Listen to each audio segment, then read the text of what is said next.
All right, guys, welcome back to another episode of The Potential Project. I'm your host, Sean Calhoun, and if you're here, it's because you're ready to reduce stress, burn stubborn fat, and get your body working with you instead of against you. On this podcast, we're all about simple, no BS strategies for fitness, nutrition, and lifestyle. This way, you can feel strong, confident, and in control.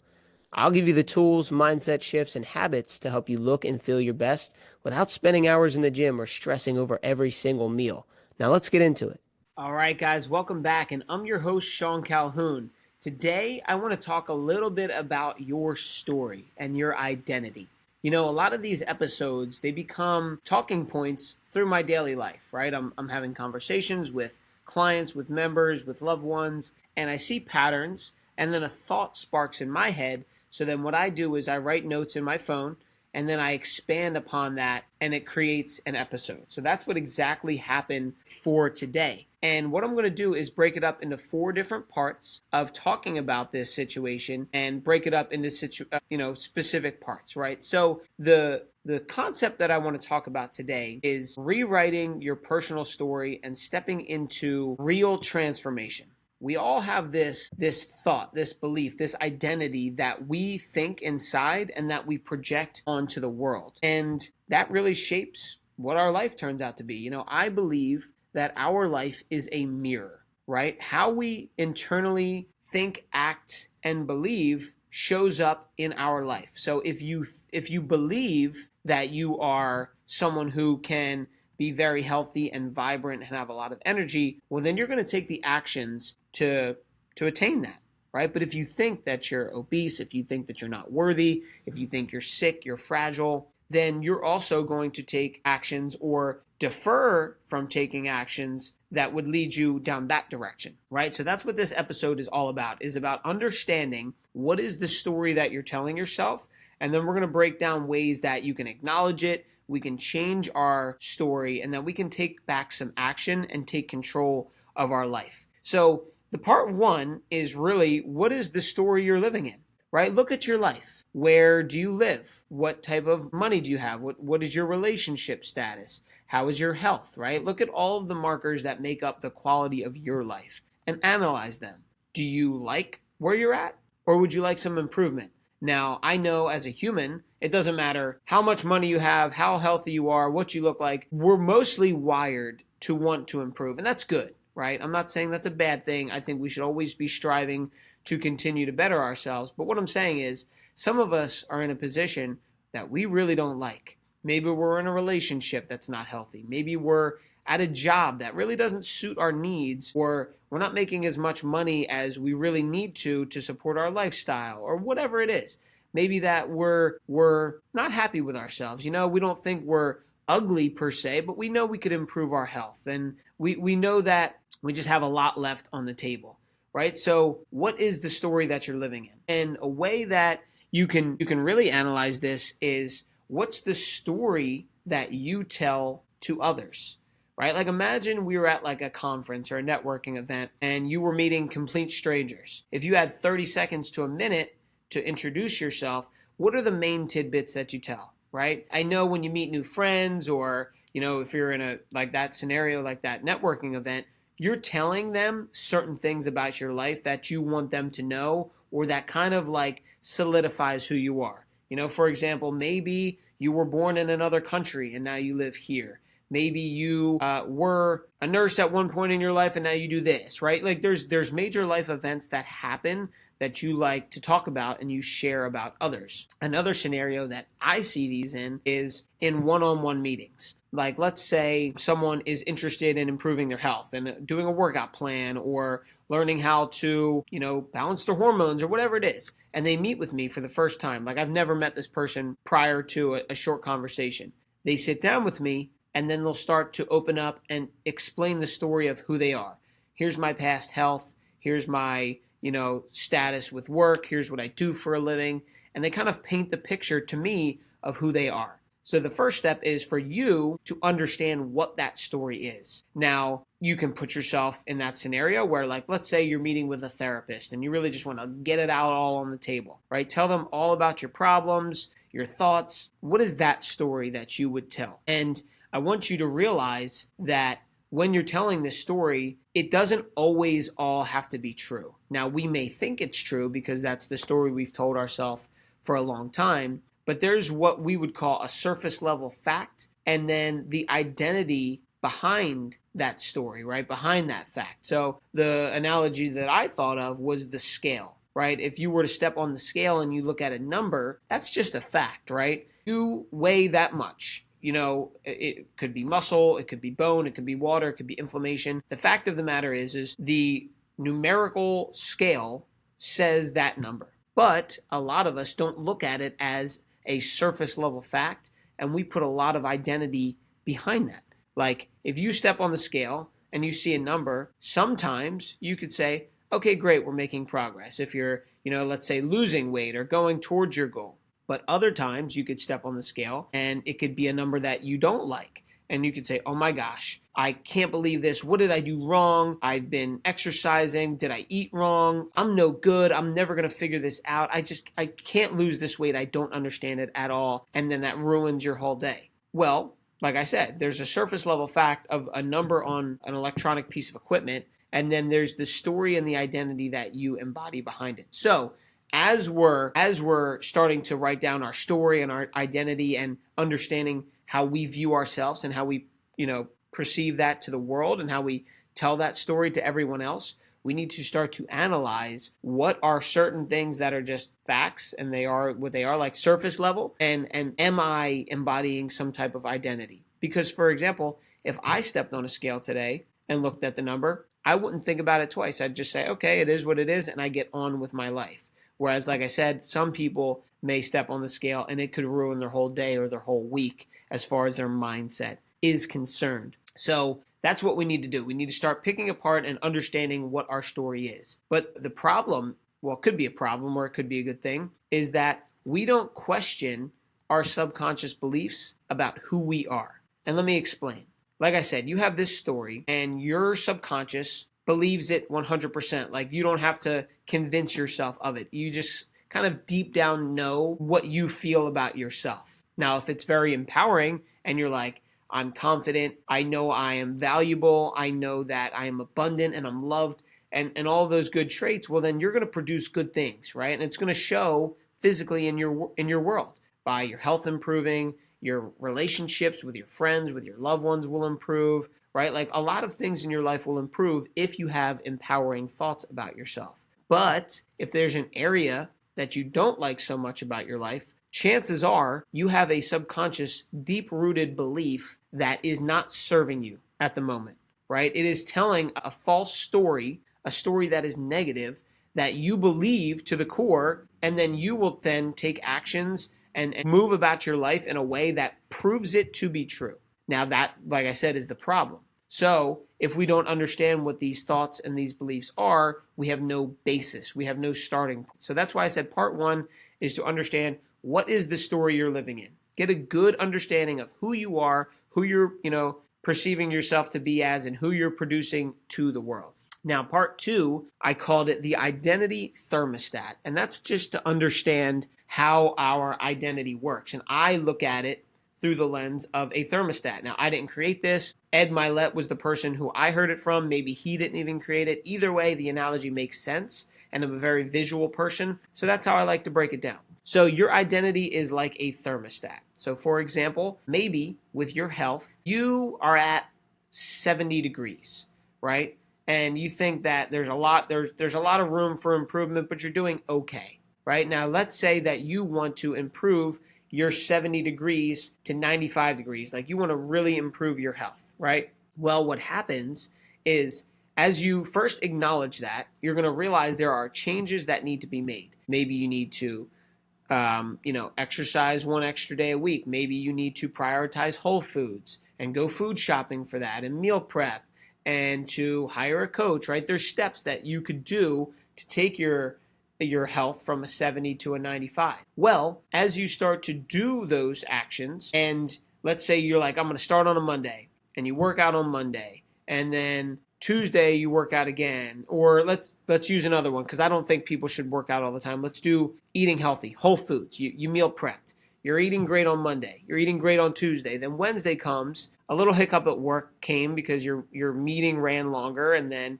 you got home and there was a mess to clean up, right? And then you didn't make a healthy dinner, right? You just got something quick, you had fast food, and then what happens? We sabotage ourselves and we say, oh my gosh, you're a piece of crap. Why couldn't you just stick with the plan and eat healthy, eat the whole foods like you know that you need to do to achieve your goal?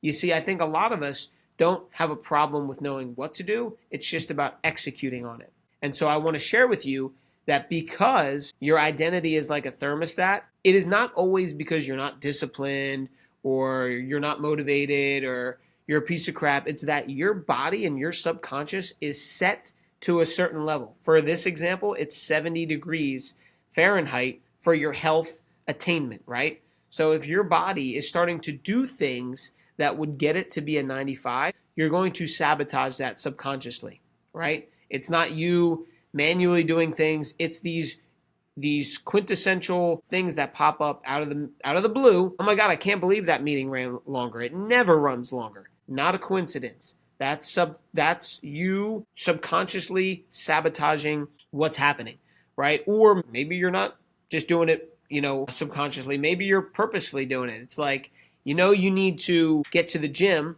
but you extended how long it took you to make breakfast or prepare for the day, and you just, you didn't have enough time. So therefore, you kind of didn't get there. And I know you've done this before in somewhere in your life, and it kind of felt good, right? Because I've done it, right? I've done it where it's like, ooh, I know I really need to respond to emails or whatever, but then you do like laundry and folding your clothes and doing something like that takes longer than it should because you're kind of like putting off what you really need to do because it feels good to stay in your comfort zone. Hey, hope you're loving the episode so far. Thanks for spending some time with me. I got a quick favor to ask. Make sure you're subscribed to the podcast because that's how I know you're getting value from the show. And this way, you never miss an episode. All right, now back to the show. Well, that's the problem, right? Our identity is wherever it is. So for our health, like we said, it's at 70 and we want to get it to 95. We need to start recognizing when we're doing the acts that are ruining our progress, so to speak, right? Like I said, like doing the laundry for longer than it really needs to instead of getting to what we really need to do, right? So I just want to let you know, the whole purpose of me saying this was saying that you're not a terrible person, right? No one's perfect. And yes, we could always work on our motivation and our discipline, but motivation is fleeting, right? We need to understand that if we tell ourselves a certain story and we're trying to take actions that are changing that story, it's not going to just be a snap of the finger and it's like, all right, everything's perfect, because most of us know what to do. We all have access to the internet. We have access to books, podcasts, coaches, all of the things. So we can figure out the steps that we need to do to get closer to, if not achieve, our goals. But the reason why we're not doing them is because of this identity thermostat and the fact that we're sabotaging ourselves unconsciously. We don't know that we're doing it until now. Now you know that that's what's happening, and you can start to pick that apart and stop it in its tracks. Now, the third part of this is that you hold the pen, right? I truly believe that you are the creator of your life and that every single thing that happens in your life, good, bad, or ugly, happened because of you. Now, some people might think that's a little harsh, but that's just the reality of it, right? If something bad happened, it was because of you. Now, you might say, I wasn't involved in that scenario, or I didn't directly cause that. I view it as if I would have changed my action, I would have been in a different scenario. Like, let's use a car crash. You're sitting at a red light, just hanging out, right? Driving home from work, and someone rear ends you. Now, clearly, you did not do anything. You didn't rear end someone. You didn't make a weird left turn. You got hit by someone else. Now, you might say, Sean, how is that my fault? Well, you had the choice to leave at the time that you did. You could have left a little bit earlier. You could have left a little bit later. You could have taken a different route home from work. Now, that sounds extreme, but it's true.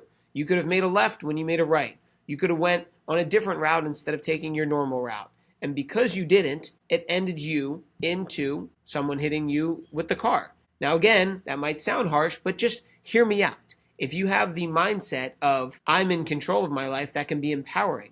And to the car crash scenario, I'm not saying that every bad thing that happens to you, you need to then turn around and beat yourself up and say, oh my gosh, like if I'm in control, why do I keep doing these bad things? No, I'm not saying that.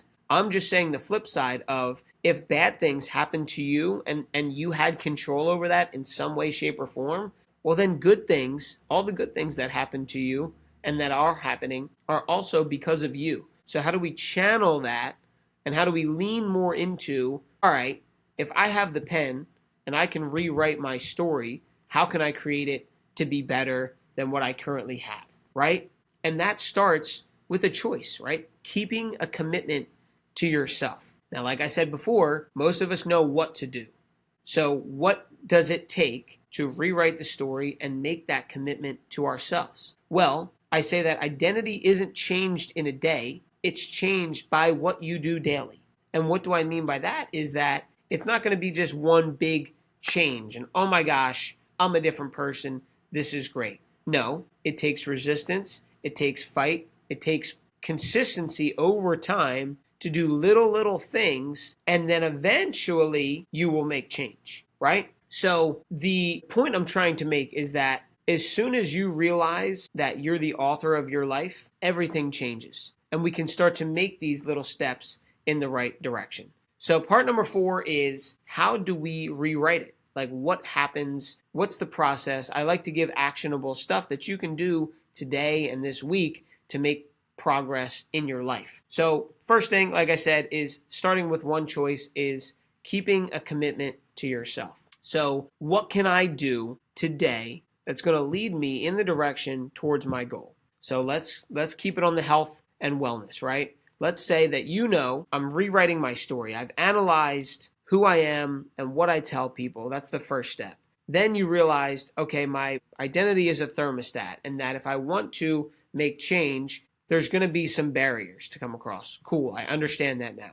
Then you researched, you listened to some podcasts, you maybe hired a coach, you have the steps. Let's say one of the steps to you improving your health is walking more outside. I know everyone uses 10,000 steps, so let's just go with that, right? I want to walk outside 10,000 steps daily because the 95-degree version of myself with my health, that person does that, right? If I wrote the script of who I see myself as the higher person, what are some of the habits that they do to maintain that level of health? And one of them is walk outside for 10,000 steps. So we've got clarity on that. You see the vision, you know the step, we want to do it. But back to the thermostat analogy, if we just think that we're going to walk 10,000 steps every single day from here on out the rest of our life, we're going to be disappointed because that's not going to happen, right? You're not perfect. And although you might have a good streak going, at some point you might slip up and you might only get 8,000 or you might not walk at all because something happened. How do we not beat ourselves up and how do we build up to that? Well, that's the whole point, is that we need to create small wins and momentum and show up over and over again until it just becomes the normal rather than something that happens once in a while. So let's say you start on your walking journey and your goal is, I'm going to walk 3 days this week for 10 minutes because you don't really walk. So you're going to intentionally set a timer, put it on your schedule, and you're going to walk for 3 times during the week. And you do that. You're going to feel really good. You're going to feel momentum. You're going to feel confident and you're going to feel in control. Again, like you have the pen to write your own story. So you do that and then you do it another week. And then you do it another week and a 4th week, right? And after that, you're like, you know what? I think I can walk 4 days this week, right? And then you do that because you built up confidence and you structured your schedule and you have the belief in yourself to do that. And then you do that for another 4 weeks. And you see where I'm going with this, is that you started off with something reasonable that you could build momentum and build esteem and build belief in your story that when you're writing this script, you believe it. The problem is we all have these idealistic versions of ourselves that we'd love to attain, but we don't believe it at all. So then we never take action to do it. But if we boil it down to these small daily actions, you start to build the belief that you are the person you say you are, and that only snowballs and gets stronger. So now after a year or 2 of doing that, you're someone who does walk 10,000 steps every single day. It doesn't seem like a struggle. It doesn't seem like far-fetched. And you just do it. And you're like, oh yeah, I mean, that's just who I am. That's just what I do. And so that's the whole point. To kind of recap the story that I'm trying to depict to you guys is that we have a story that we tell to the world, and that more importantly, we tell to ourselves. And if there's an area of our life that we're not so happy about, and for this podcast, we talk about health a lot. If your health is not the area that you're most proud of and you want to improve that, well, what is the story you're telling yourself? How do we find out what steps to do? And we kind of know what those are, but we figure out the steps to take. And how can we boil them down to be at a space where you feel so confident that it's like a no-brainer to take an action step towards that? Then build momentum from there. And an activity that I tell some of my clients to do that you could do is, let's say you have a goal and it's to lose weight or improve your health. Write down 5 action steps that you could do towards that goal. And these might be some things that you already know. These might be some things that you've researched, whatever. Write down 5 things. And then next to each one, you should rank it on a scale from 1 to 10 on your belief level of you attaining it, right? Like, let's say it's, I want to just improve my overall well-being. I should be walking 10,000 steps a day. I should be eating only whole foods. I should be getting 7 to 9 hours of sleep. And I should be drinking half my body weight in ounces of water, right? Like, let's say you wrote those things down. Well, what's your belief level on each one that you could do it tomorrow? 10,000 steps, maybe you're a 3. You're like, I don't really walk that much. That's a stretch. Getting 7 to 9 hours of sleep, that's a 10. I know for sure, like my schedule is set up, I sleep that much anyway, right? And you rank the other ones a 5, a 7. And so you look at that list and you say, wow, okay, I'm going to focus on the sleep right now because that's a 10. And I know I can do that consistently. I can build momentum. And you adjust maybe the other ones to be a level 10. So if I told you to walk 10,000 steps in a day and you're like, I could do 1,000. Like I know for sure with how my work schedule is set up and I can adjust a meeting and walk on my lunch. Like it shouldn't be easy. Like you should have to make some changes in your life, but I can do that. Like I'm for sure capable of doing that. And you do 1,000 and you're like, whoa, I did it. And you build momentum from there. Even though the end goal might be something like 10,000 steps a day, you're doing something that you can manage and you've built momentum. So that's a good activity that you can do towards making these steps. So guys, I hope you got something from this. I hope that you realize that number one, we all have a story and sometimes it doesn't serve us. So let's start to get in control of what that story is and then take the pen back and rewrite your new story with manageable goals that you can build momentum on and build your confidence up so that your identity matches the outcome that you desire. Guys, I hope you have a great rest of your day and I will see you next week. Hey, thanks for spending some time with me on today's episode. I hope you got a ton of value from it. If we're not connected on Instagram yet, let's change that. Hit me up at Sean Calhoun _ That's SEAN Calhoun _ Shoot me a DM. Let me know what you think of the show or if you got any questions about how to level up your health. I'd love to hear from you. Thanks for tuning in. I'll see you on the next episode.